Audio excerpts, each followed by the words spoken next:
Now Steve Wolfe is here.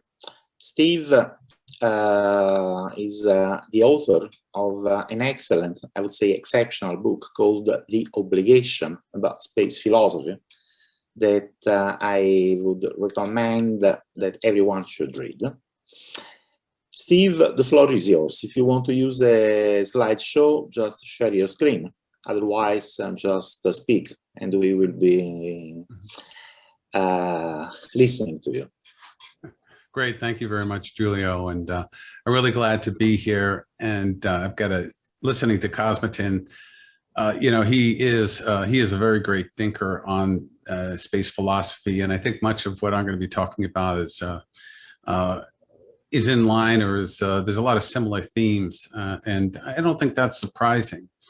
And I'm very sorry that I missed Namrata. I'll have to look at the recording of that event. But since you brought up the Vedic or the Vedanta, I will say for myself that I've spent a degree of time exploring the Vedic traditions, Buddhism, and other kinds of self-actualization inquiries and activities. Spend time in deep meditation and away at many retreats and so forth. And I think that that kind of an activity, sort of going deep within yourself, is definitely informed my particular thinking on space.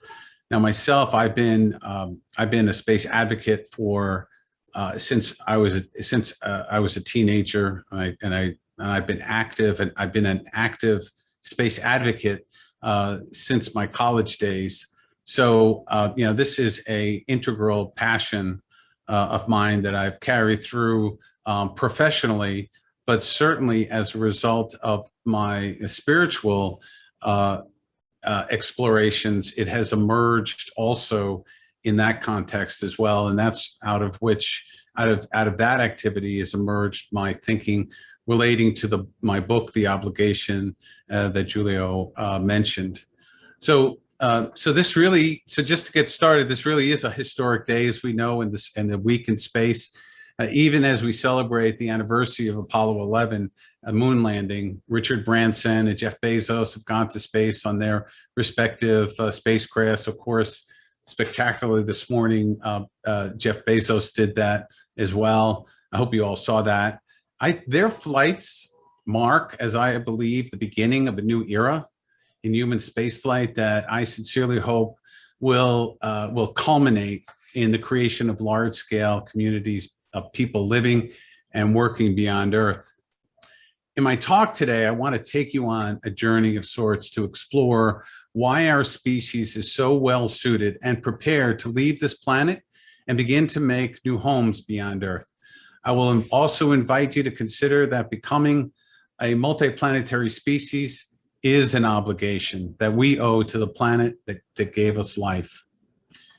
We generally understand, I think we all do, that humans possess special attributes of mental ability that sets us far apart from the animal kingdom. These attributes, or endowments, as I call them, have enabled the human race to thrive for millennia and ultimately create the modern civilization that we now live in and enjoy.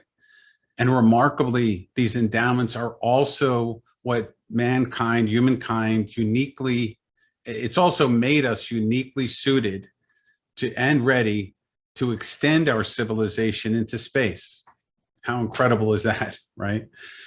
In contemplating these human faculties, I've identified 6 endowments that can be described as archetypes.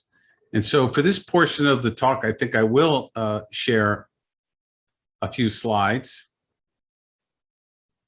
And I hope you now can see those. And I believe that you can. All of these endowments that I'm speaking of are part of everyone. However, individually, we'll each tend to express 1 or 2 of these traits more strongly than the others.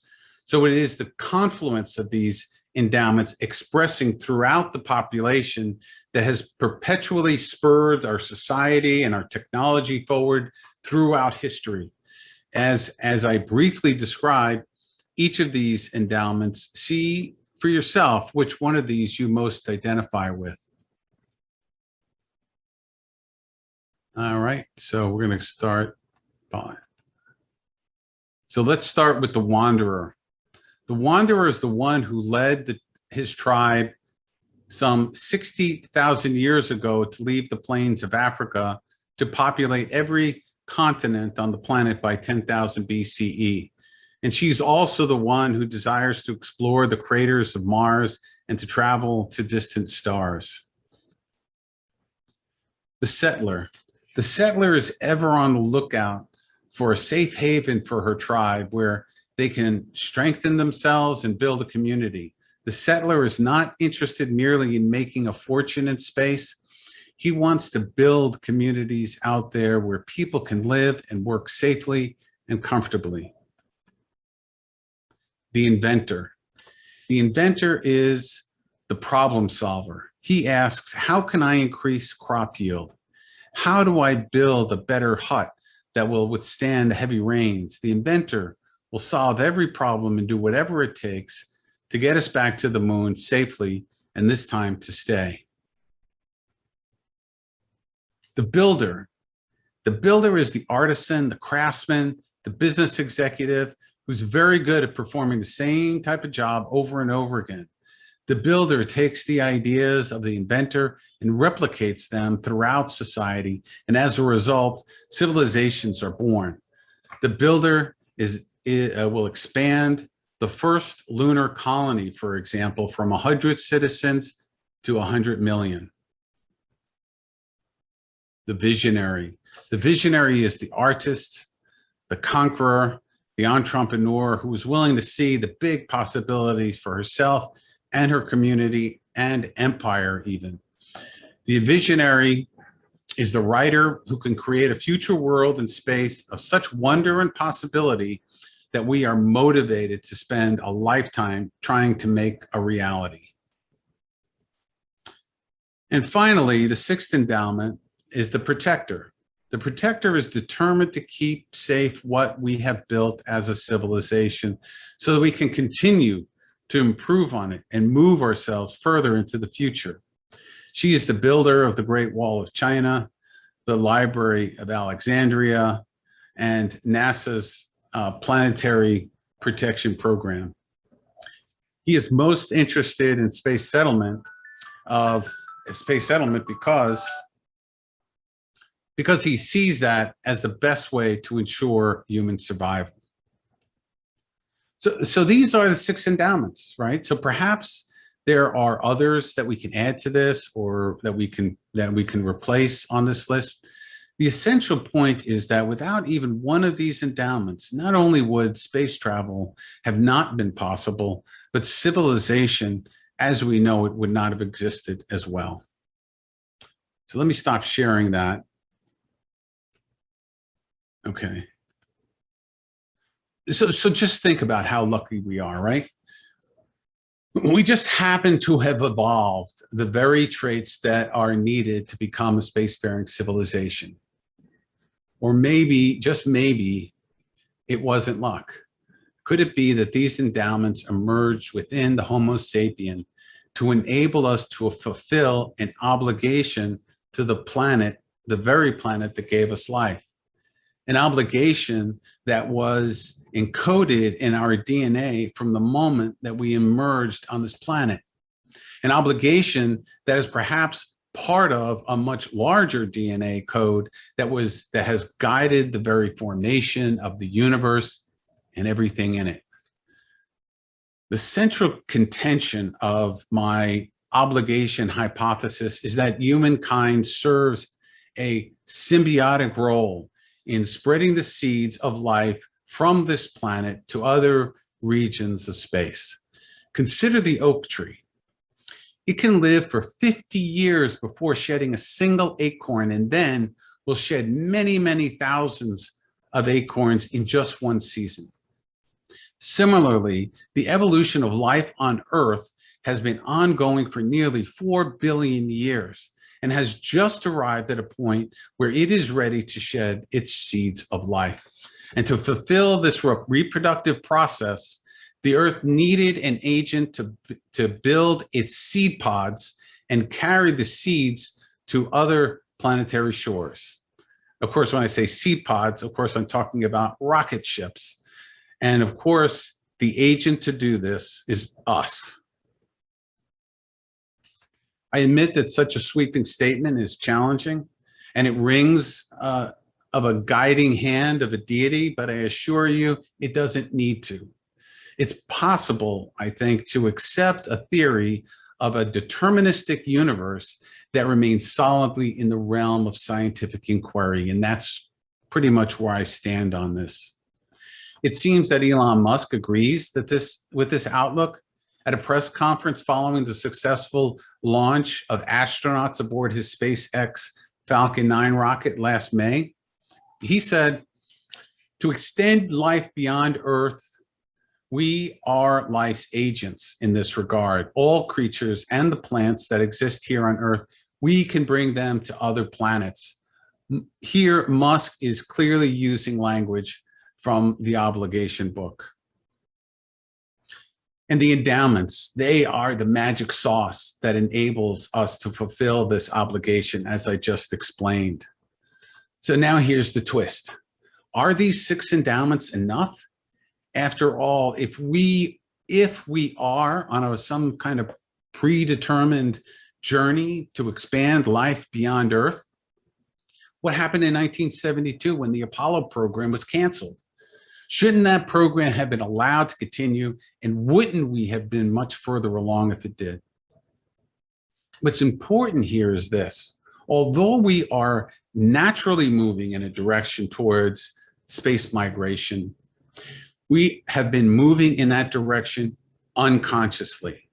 And because most of us are unconscious to the obligation imperative, planetary inertia, or the attitude that we should remain on Earth, is holding us back.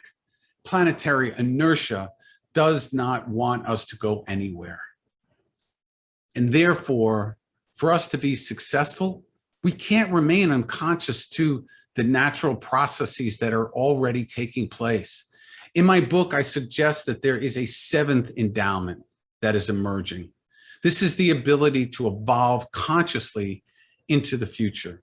The 7th endowment is about the recognizing the obligation to expand into space is already at work, and consciously then taking steps to evolve into it. For the lack of a better term, this archetype I call the conscious evolver. And by being awake to such a process that is already underway, we can then take responsibility to help accelerate the process. It is like any woman who becomes pregnant. There's a period of time when she has no idea that she's pregnant. Maybe she hopes and she suspects and so forth.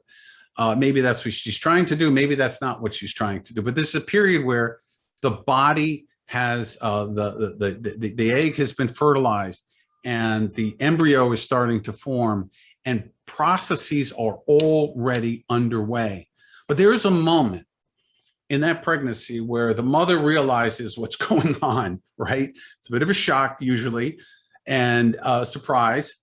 And at that point, once they are awake to that reality, then they take responsibility to make sure that that child is born into the world has every chance to be born into the world in a healthy and full way. So when we,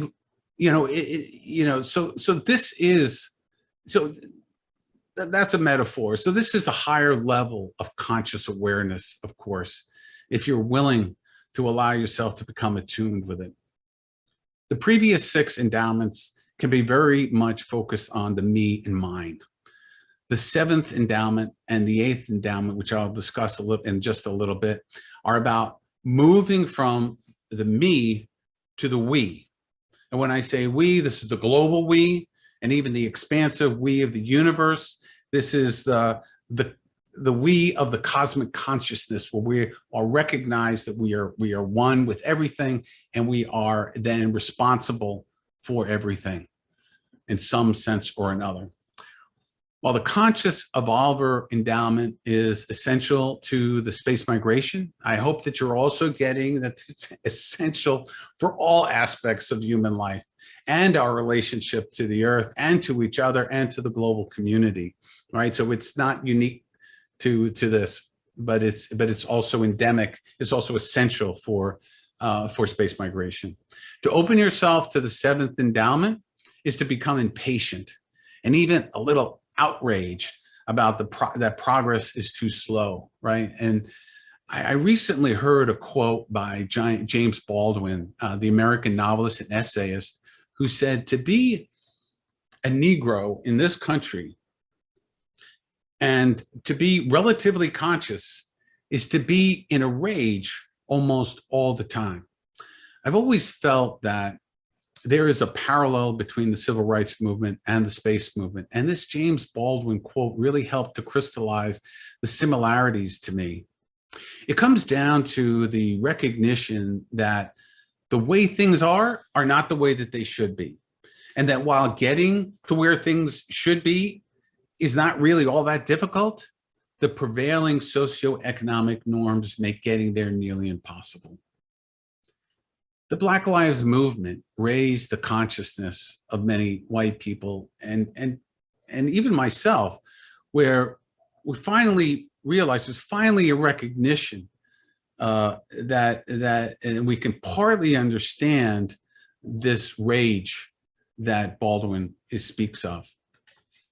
The awakened space advocate is conscious to the fact that humanity is meant to expand beyond this one planet without reservation or qualification. The more awake to this imperative we are, the more we will feel a sense of impatience, the more we will feel a kind of rage that our movement into space is taking far too long, longer than it should. A rage that wants to wake everyone up to this imperative so that we can finally achieve this multiplanetary existence. The seventh endowment was about as far as I went with the first book. My sequel will cover the eighth endowment, and that I want to share with you today, especially because I have recently come to the realization that the eighth endowment is very much linked to transhumanism and any area of study important, which I know is very important to many people in this audience. Okay, 5 minutes? 5 minutes? Yeah. Oh, yeah. I'm on track. So this is the first time that I'm sharing the eighth endowment publicly. So please be a little bit kind in your analysis. But the nature of this endowment came to me right after I finished the book, and I was contemplating, well, what would be the eighth endowment? And I have to say that in the 6 years since I conceived of the eighth endowment, my thinking on it really has not changed at all. So here it is. Essentially, the archetype of the eighth endowment is they who are concerned with the ongoing of the species and life in general. So here, ongoingness is the operative term. This is the one who contemplates the well-being of our species and all life into the deep future. And I heard Cosmoton use that term, deep future, which is very critical here. They are willing to ask the question, what action can I or my society's leader take today that will help to ensure the ongoingness of my species for hundreds and thousands of years into the future? And they are willing to take action to set that course in motion. We could say that Isaac Asimov was the first to understand this idea of ongoingness in his famous Foundation trilogy, for those who recall that important work. In his story, the main character, Harry Seldon, accurately predicts the fall of a galactic civilization, and he made arrangements for the restoration of that civilization after its downfall, some hundreds of years into the future. Exhibiting the ongoing endowment is similar to the protector endowment, except those exhibiting the eighth endowment are intent that whatever happens in the deep future, the ongoingness of life will and must be ensured. They are thinking 2 and 3 and more generations ahead about advanced life support systems, space agriculture, radiation protection, etc. Some space settlement advocates are surely expressing this ongoing endowment. I think for most advocates, and I think this is myself included, we're really focused on getting to that all-important first toehold in space where the first substantial human habitat will exist within a 20 to 30 year horizon. So consideration of a deep future of 1,000 years and what space civilization will look like really, I admit, is even for me, is a little hard to grasp. So the eighth endowment is never satisfied with how safe and secure space travel and space habitation currently is. They will always work on systems, all systems on Earth to ensure indefinite sustainability of all ecosystems and social structures. So it's not just about space. And current conditions and the near future prospects are very frustrating for those who exhibit this endowment. So the eighth endowment applies to our species biology as well, and how we might need or want to change into the deep future. It involves the potential for genetically enhanced existence, which may make us more adaptable to a future planetary environment. It relates to our increasing integration of biology and technology. As Elon Musk says, everyone is already a superhuman and a cyborg because of the technology that's already at our fingertips. Neural implants will one day transform how we live and work to something that is really difficult for even us to conceive of today. And of course, Martine's own work on uploading all that makes us into a mind file, and ultimately inserting that into a robot is the beginning of the ultimate transformation. The implications of the endowment are particularly the seventh and eighth, go beyond space settlement and transhumanism. Of course, they apply to improvement of every challenge we know to be important, and extreme poverty, including extreme poverty, social equity, healthcare, longevity, climate change, and so forth. And I just want to share my screen one more time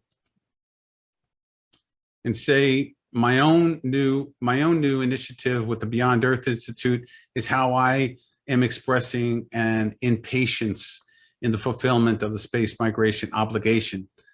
The Beyond Earth Institute is focused squarely on building the policy framework to enable the creation of economically vibrant communities beyond Earth. For each of us that feels drawn to the space settlement mission, we can't be timid to assume that such a future is too far off to be concerned with today. There is no undertaking that is more serious as far as I'm concerned. So with that, I'll leave it there. Julio, I really appreciate your patience, and I hopefully have a time for a minute or two for some questions.